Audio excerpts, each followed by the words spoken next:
It's geek time, guys.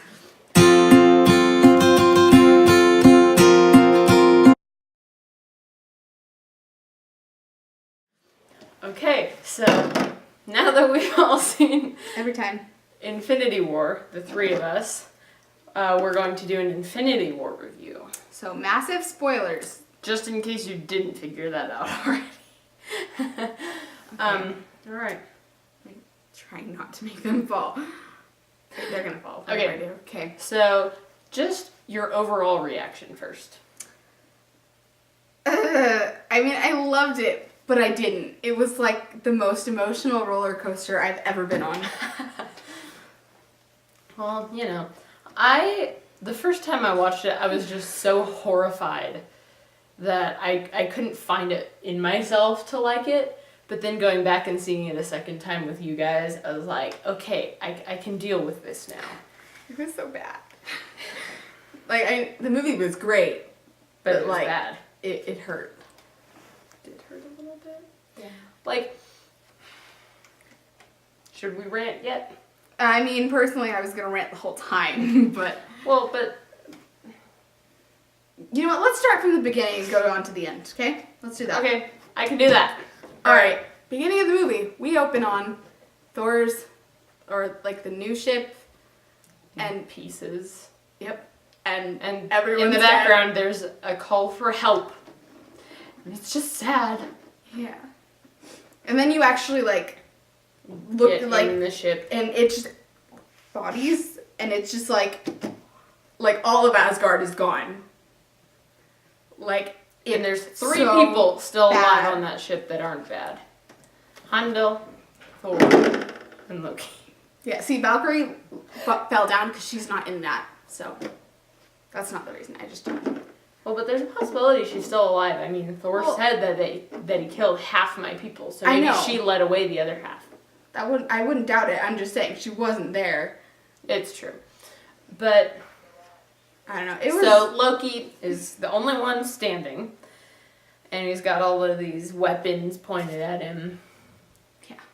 And Thanos wants the Tesseract. Yeah, and then he starts to kill Thor with the stone, and I'm just sad. I'm like no, and then Loki gives him the Tesseract, and at this, so at that point, he doesn't technically give him the Tesseract yet. I know, he holds it up. But but we've got a Hulk. But it was just great. That's when my feelings started to be conflicted. I was like, Loki, don't do it, but at the same time, save your brother. So we want more. And then when Hulk came out, that was pretty cool. It was pretty funny because he was mimicking what Tony said. Yeah. After he was like, I have an army, and Tony's like, we have Hulk. Yeah, it was a nice throwback to Avengers 1. Yeah. So, but then just how quickly Hulk was defeated was it hurt. It was great. They were gonna die. For more than just us. Great. It was great. We're just throwing the ones that don't stay up. Here, it's gonna be all of them. Anyway, that one's do pretty well. So it was, and then Heimdall's final wish for Hulk to be saved. I was like, why didn't you just save Thor and Loki? All of them. Why? Why didn't you save all of them? I mean, I guess they can't do that, but it was but come on. Their fans would have been a lot less upset. Exactly. If he'd saved all of them. And then and then Heimdall was stabbed, and she started crying. And that was before even the worst part. Guys, I was crying pretty much the entire movie. Like I said, emotional roller coaster. So yeah. So then, for some reason, Loki was hiding. I'm assuming that could possibly be hope that he was off screen for a while. But then he comes back out, pretends to pledge his allegiance to Thanos. And then almost kills him. And then, not really. He was trying to stab him with a butter knife. I know, but still the bravery factor is still pretty awesome. But then it was a butter knife. Okay, but at least he tried. Okay? I mean, he's such a powerful person. You'd think that he'd know not to. He doesn't stay. I'm sorry. I'm just trying to give Loki some credit, okay? Because right after that, his neck snapped and Thanos is like choking him, and then.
And that hurt. It did hurt. A lot. Because you guys know we're huge Loki fans. I went to watch it with my mom, and she got so annoyed with me because I was like crying for like half the movie just because he was dead. She's like, Emma, you actually have to watch the movie. That's what you did with me too. You I know, because I understood. Onto me. I understood why my mom wanted me to watch the rest of the movie because I did miss pretty important things while I was crying. Still. So. And then like the ship just like blows up and like Thor is like over Loki and it's just like that is. And she thought Thor died. Okay, it seems like he died. Okay. I knew Thor didn't die because the guy who plays Thanos said that Thor got the most screen time. So I was like, well, obviously Thor's not dead. Well, yeah, that, and then after I started crying that he died, my head was like, wait. Did he actually die though? Well, no, it was just the fact that he like showed up meeting the Guardians, and I was like, he hasn't done that yet. He's still alive. Somehow. It's Thor. But, yeah. So that reassured me with that, but I was still really sad that Heimdall and Loki and then we get to Earth. And and then Tony talking about pretty much everything goes wrong. Like right? Everything goes wrong for the Avengers. It's like when authors are writing a book. What is the worst thing we can do to this character? And then they do it. Yeah. And then it hurts all the fans. It really does. Yeah. I thought one of my favorite parts was just kind of the internal struggle that Bruce was having with Hulk. And just how like he couldn't turn into the Hulk because Hulk was scared. I mean, he's never been defeated before. Yeah, and then he was defeated, and he was like, "Yeah, I'm not coming back out to face him." Yeah, and then like he even says no, and stuff. And I mean that's later in the movie. And then Banner's just like, "Why no?" Yeah. But then like I thought it was awesome, like Doctor Strange, because he like. His attitude towards Tony was like, you're an arrogant person, and I'm not going to listen to you. But it's so true. I mean, he is, and like everyone's like that. I mean, even Peter Quill, different Quill. I just call him Quill. Yeah, sorry. So Quill, his attitude, he has the same attitude as Tony, but like together they have the attitude towards each other. It's weird. It's pretty funny. But it's hilarious. Just the way that Tony interacts with all of the other Avengers is pretty great. Yeah. Because he loves working solo, right? Exactly. So the fact that he has to be in a team is just such a struggle for him. I mean, I feel like we're just going to be jumping around the movie now, but... Yeah, well, you know what? But, like... And then when Peter, like... And this is Peter Parker. Sorry, I probably confused everyone. We're going to say Peter for Spider-Man and Quill for Star-Lord. Okay. So when Peter, like... When his spidey senses were tingling on the, like, field trip bus, and he, like, jumps out because Ned just, like, makes a huge destruction. Ned is great. I love Ned. He's just awesome. He's hilarious. And then, like, Spider-Man just jumps out the bus because that's normal. Yeah.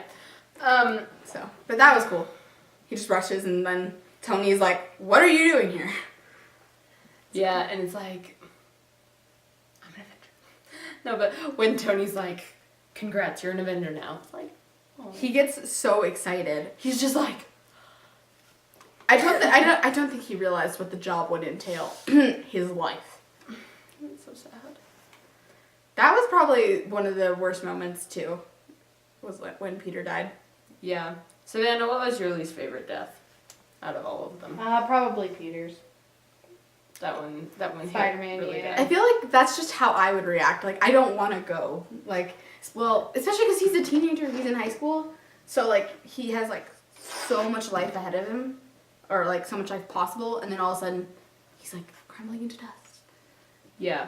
And there's, I don't know if they're theories or if they've been confirmed or what, but they've been circulating around that his spidey sense, the reason he said, I don't feel good, is because his spidey sense was telling him the end is near. So he didn't end his life in confusion like the rest of them. He ended his life in fear. Yeah.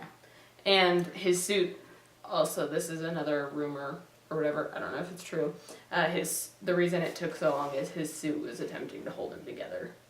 That's really awesome. So, but it didn't work. It's also just really sad, though. It didn't work. Like, I think I'd rather die confused than scared.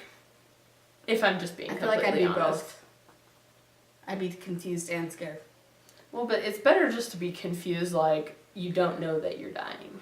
I feel like. I mean, I guess so, but I don't know. I feel like just that snap where, like, half the universe was gone. I was like, why? It's like, and there's debate about whether or not it's Thor's fault. Because, like, the reason he stabbed Thanos in the chest is because he wanted to look in his eyes while he died. I know, and if he just cut off the head, it all would have been prevented. Good job, Thor. This is why I wish I had gone for the head. Yes. And then you just and then, okay, another part that I, like, was just terrible, it was when Scarlet Witch was, like, trying to destroy Vision's Mind Stone. And then he died. And then Thanos brought him back. And then he's like... And he died again. But it was terrible because, like, the way he did it, he, like, did the Time Stone. And then, like, Wanda didn't realize what was happening. She's like, what? And then all of a sudden, like, and then she just freaks out and, like, runs, but it's just too late. Like, there was nothing that she could have done. Yeah, that was terrible. Geek out, guys.